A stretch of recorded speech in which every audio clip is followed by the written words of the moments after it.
dunia pendidikan, khususnya menjadi seorang guru?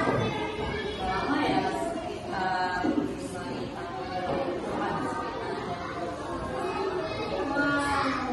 Lumayan lama ya Bu ya. Kalau Ibu sebelumnya menjadi guru itu emang udah cita-cita dari SD atau apa gitu dari awalnya sih enggak, tapi akibat dari yang karena orang tua saya ibu saya juga seorang guru dan beliau berpesan gitu ya harusnya juga karena mungkin kalau guru itu dia pesan kemarin itu waktunya rumah tangga setelah menikah akan lebih banyak dibanding dengan kalau bekerja di kantor. Oke, ini kami mau bertanya seputar bagaimana Ibu menjadi seorang guru dan apa-apa saja yang Ibu butuhkan ketika mengajar.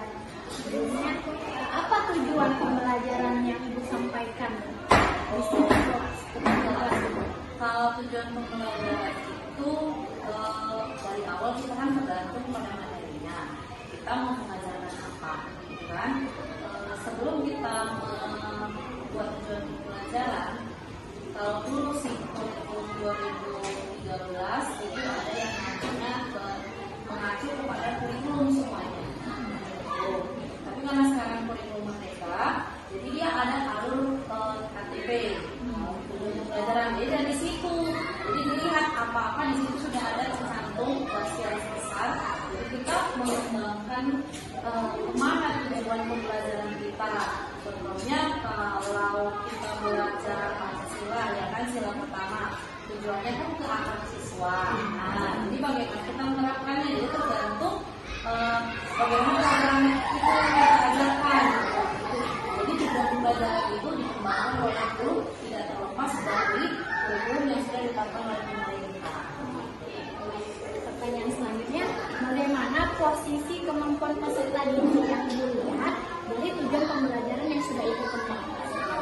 Kalau yang sekarang ya dibandingkan dengan yang dulu, kalau minat anak sekarang dalam belajar itu memang jauh ya.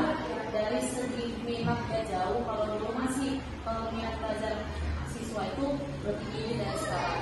Kalau sekarang itu minat anak-anak sistemnya gini karena dikatakan waktu mereka bebas itu bagaimana dilihat, makanya harus kita lihat dulu metode apa yang cocok. Kalau sekarang kan mungkin karena gadget kita bisa hubungkan, jadi kita lihat kalau tujuan itu kita contohnya misalnya bagaimana tadi itu tentang Pancasila sila pertama yang tujuannya itu supaya akhlak anak itu dapat bisa karena sekarang kurang akhlak, jujur sekarang anak didik kurang akhlak. Jadi bagaimana cara kita buat caranya tujuannya itu misalnya ya supaya anak didik itu dengan sendirinya kemauannya itu dapat melaksanakan sesuai dengan sila yang pertama, bagaimana akhlaknya kita tanya dulu ya itu yang menurut saya bagaimana mereka itu melaksanakannya tergantung bagaimana penyampaian kita beda dengan dulu. Kalau sekarang kita mau mengingat mereka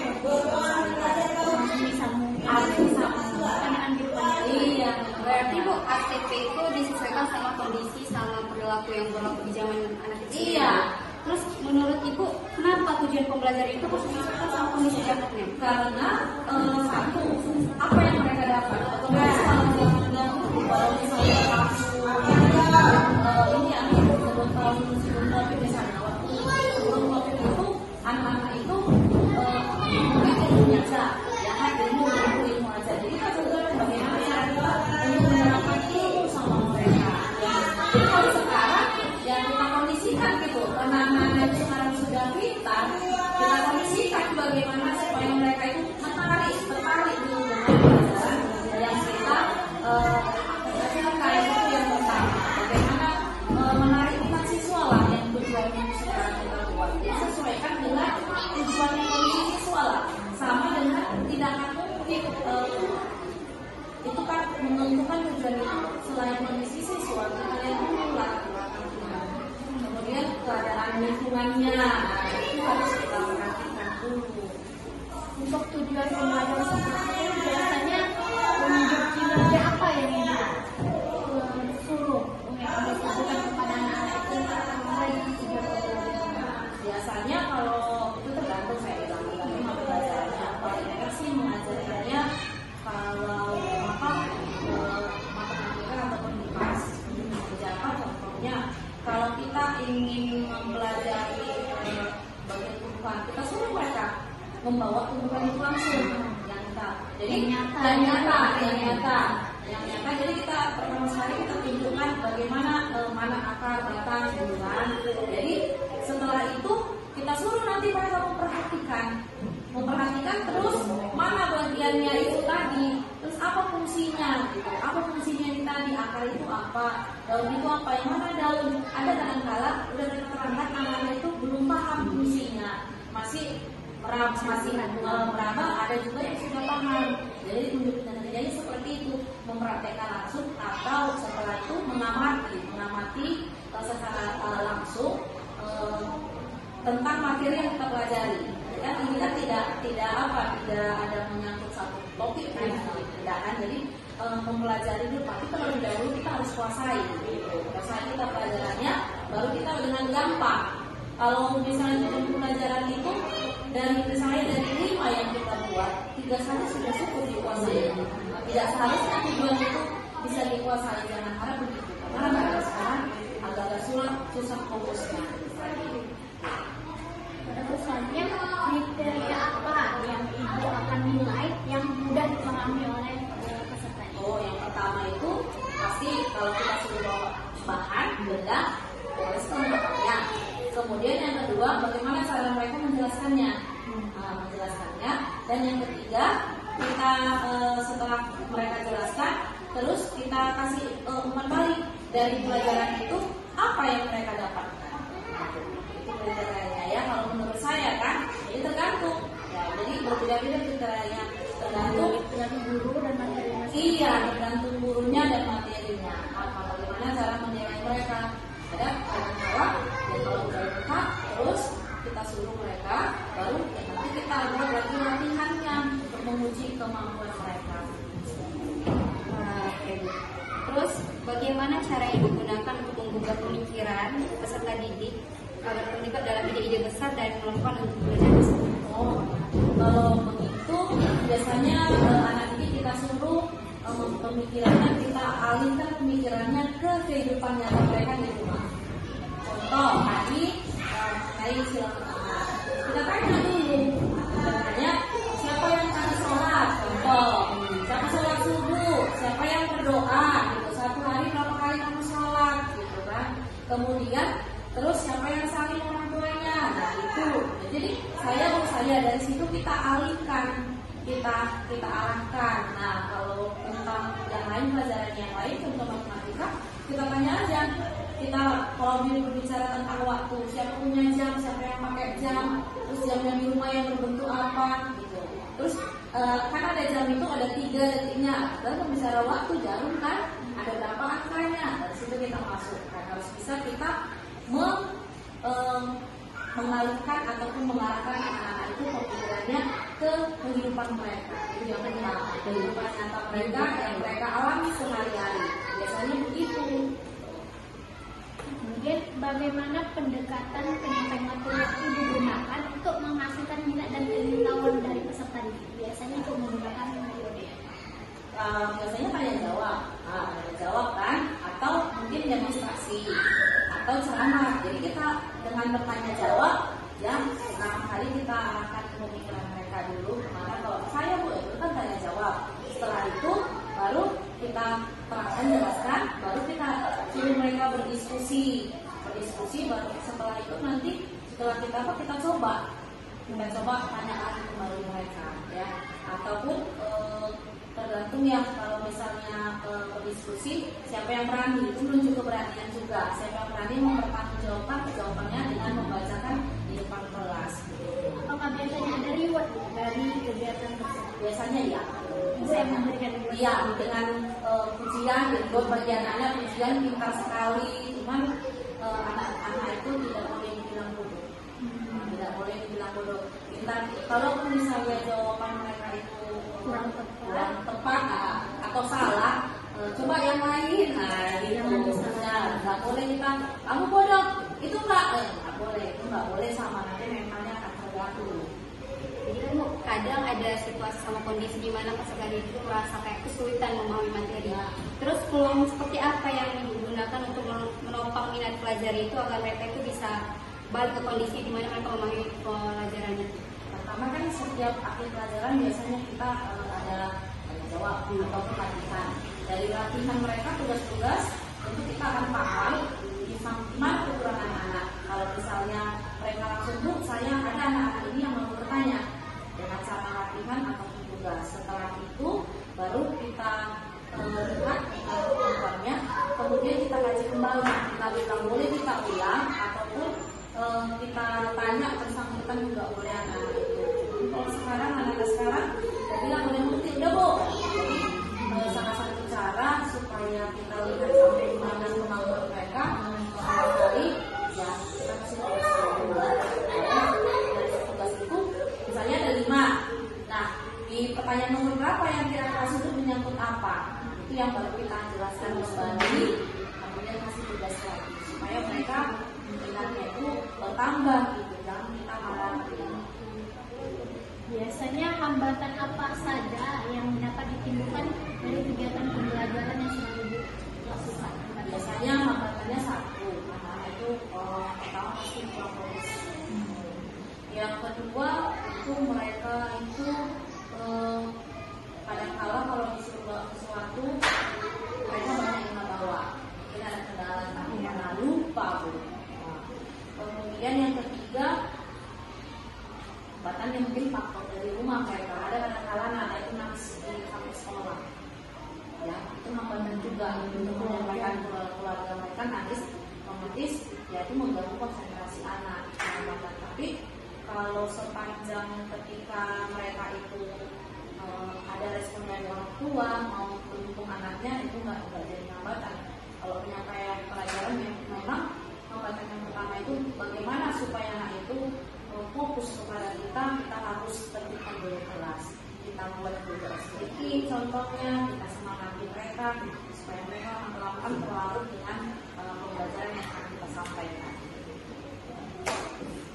Terus Bu, kegiatan belajar apa untuk menambah penampilan kemampuan puncak siswa? Kegiatan belajarnya, ya, contohnya kemampuan puncak kan, yang dinilai berarti kita presentasi kan. Itu kan kita mengetahui puncaknya kan gimana. Setelah itu setelah diskusi membacakannya dan kita balikan kepada temannya, tanya jawab. Kita balikan kepada temannya apa yang hasil karya temannya itu mengajukan pendapatnya lagi tentang pendapatnya sesama mereka, karena ada saling penilaian supaya juga ada. Kemudian bagaimana peserta didik dapat Ibu pandu untuk memikirkan kembali pemahaman mereka tentang ide-ide penting? Peserta didik supaya memudahkan kembali, ya itu tadi kita lihat dulu situasinya. Kalau kira-kira situasinya tidak memungkinkan, contoh kalau pada siang hari mungkin itu kelas terakhir itu agak-agak sulit kan, kita usahakan itu jangan sampai terakhir. Kita itu nanti setelah kita sampaikan pelajaran, kita kan sebelum mengakhiri pelajaran kita akan sampaikan pelajaran yang akan datang. Jadi mereka dapat membuat apa yang misalnya minggu depan kita belajar tentang bagian apa tubuh manusia. Nah, ini mereka apa itu bagian tubuhnya? Atau ada apa aja? Coba sebutkan panca indera. Mereka yang nggak mengerti panca indera itu apa, ya kan? Jadi ide penting apa? Mereka kita bawa dulu ke dunia mereka tetap. Ya, jadi supaya mereka itu menimbulkan minatnya yang tinggi ke dunia mereka, dunia anak, ke kehidupan mereka. Itu yang kita bawa, itu yang pertama intinya. Kita buat dulu mereka menarik perhatiannya sama kita dengan cara bagaimana. Ya, awal tadi pembelajaran tentu kita melakukan penyemangatan anak, atau ketika dalam pembelajaran ada anak-anak yang sudah merasa bosan, kita kondisikan kelas itu dengan cara bermain sebentar, ya kan? Dengan cara bernyanyi atau bermain sebentar, buat gerakan para istri itu bagaimana, sudah fokus kembali, dan itu yang kita alihkan ya supaya mereka menemukan ide penting dan pokok mereka itu tadi caranya bawa ke dunia mereka, ke dunia anak boleh tampil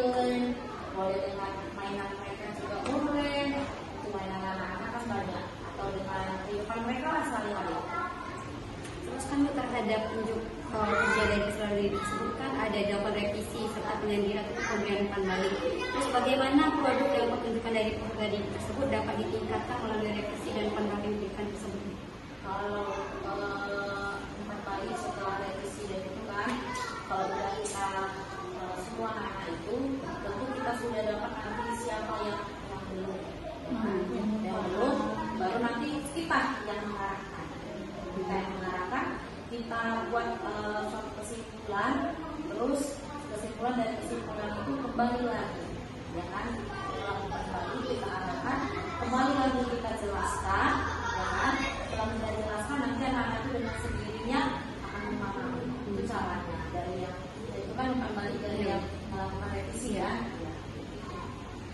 Selanjutnya, bagaimana caranya peserta didik itu dibimbing dalam penilaian diri, evaluasi diri, dan penyesuaian terhadap pembelajaran yang disampaikan. Kalau dibimbing biasanya kita mereka kan kita datangi siswa satu persatu. Kalau kita kasih tugas, kita pertama sekali kan kita kasih dulu ini caranya ini, baru kita kasih tugas, kita jalani waktu dia. Kita tanya di mana kesulitannya, kemudian otomatis anak-anak dengan yang lain itu pasti berbeda. Kalau ada waktu, ya mana yang paling parah, yang lebih khusus. Itu kalau dia sudah apa, kita lihat rata-rata, yang ini misalnya ini kesulitan, ya kita datangi dulu satu.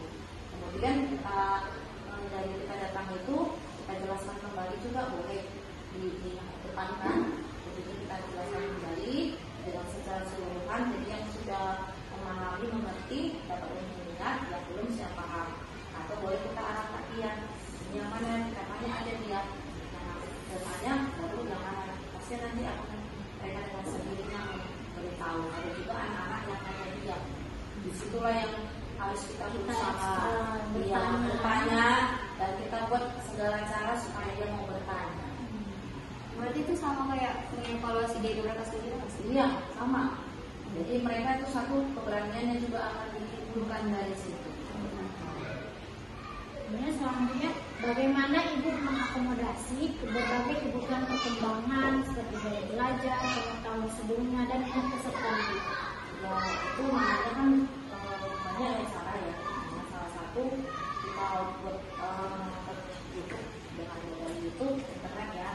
Kemudian dari aplikasi-aplikasi sekarang ini kan banyak kan, dengan kuis, ya, dengan kuis itu boleh. Kemudian dengan memberikan permainan juga boleh. Itu juga caranya supaya mengembangkan diri, kita belajarlah dengan buku juga, dari buku belajar, dari pengalaman teman. Banyak sumber belajar sebenarnya Bu ya. Ya. Terus bagaimana ibu menyesuaikan rencana pembelajaran yang ibu buat untuk memaksimalkan keterlibatan dan keefektifan peserta didik? Memaksimalkannya otomatis kembali kepada materi yang apa mau kita ajarkan. Kembali ke materi, kemudian metode apa metode yang mau kita apakan. Nah, kan supaya maksimal. Kemudian setelah kita udah susun itu, kita kondisikan dulu keadaan siswa bagaimana. Nah, setelah kita dapat semuanya, barulah kita lihat kondisinya udah ideal, yang sesuai dengan harapan kita mulai pembelajaran. Jadi tidak selamanya pembelajaran itu harus dengan selama. Sekarang ini sudah bisa dengan bermain sudah bisa, dan itu memang pernah saya buktikan ketika mereka belajar waktu dan belajar sudut, kemudian belajar pecahan. Cara bermain lingkaran, saya suruh mereka membentuk sendiri lingkarannya dengan seperempat, sepertiga, mereka dengan kasih, terus membandingkan pecahan mereka kasih dengan bermain. Jadi banyak metodenya. Jadi dengan cara begitu anak-anak sekarang lebih mudah memahami, ya maksimalnya di situ. Jadi mereka mengingat jika mereka mewarnai sendiri, terus kayak ukuran panjang kita ambil meter aja, kita suruh aja ukur dari sini. Awalnya kemarin saya mengukur ini 2 orang, satu yang mau, satu itu kan udah pengukuran panjang. Ada kondisi di mana kadang kan Bu, kondisi di kelas itu berbeda sama rancangan tujuan pembelajaran kita rencana pembelajaran yang dibuat. Terus bagaimana apa yang Ibu lakukan agar tujuan pembelajaran itu tetap tercapai walaupun tidak sesuai sama RPP ataupun modul yang kita buat? Kalau dia tujuan pembelajaran itu yang harapanlah harus sama, sesuai yang kita, nggak boleh lari gitu. Hanya metode yang mungkin kalau di dalam kelas tidak gitu kan, kita bisa bawa keluar. Nah, kita bawa keluar kayak Bagaimana cara Ibu mengatur dan menurunkan pengajaran dan pembelajaran untuk memaksimalkan keefektivitasan dan keterlibatan dari peserta? yang pertama tentu setiap guru itu punya administrasi, itu harus evaluasi. Kemudian yang kedua setelah kita melakukan administrasi kita kan kita masuk ke dalam kelas, pertama sekali kita lihat dulu kondisi anak, kondisi kelas kita itu bagaimana. Kalau misalnya ada bangkunya yang nggak beres atau pakaian anak, kita suruh mereka membereskan itu dulu. Ada sampah, kita suruh bersihkan dulu supaya kelasnya segar, Kerapian dulu ya. kerapian. Nah, setelah itu kita ajaklah anak-anak keluar boleh, ya. Kemudian doa bersama.